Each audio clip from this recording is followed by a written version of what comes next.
Welcome to our channel. Today we how to disable Z-Wave alerts in Hubitat using Hubitat app. Detailed guide step by step clearly. Open the Hubitat app on your mobile device. Log into your Hubitat account if prompted.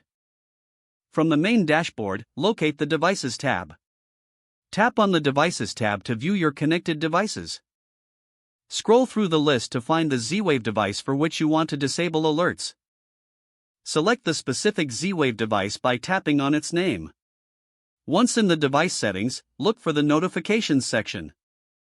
In the Notifications section, find the alert options related to the Z-Wave device.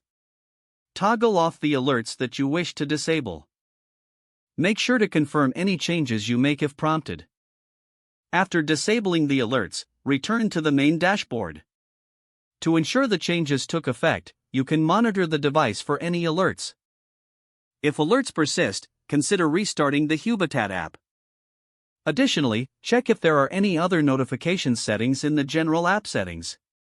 Once you've made all necessary adjustments, you're all set with the updated configurations. This process will help you manage unwanted Z-Wave alerts effectively. If the page does not load, refresh the browser or try again in a private or incognito window.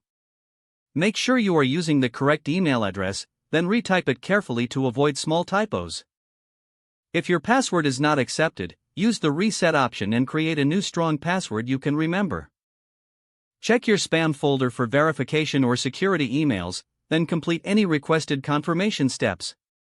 Enable two-factor authentication if available to improve account security and reduce unauthorized access. After signing in, review your profile details so your contact information and settings are accurate and current.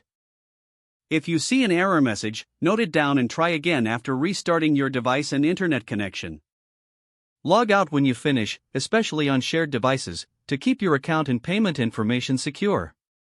If the page does not load, refresh the browser or try again in a private or incognito window.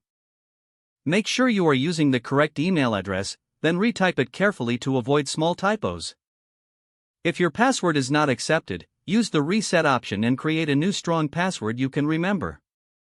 Check your spam folder for verification or security emails, then complete any requested confirmation steps. Don't forget to like this video and subscribe to our channel for more step-by-step tech guides.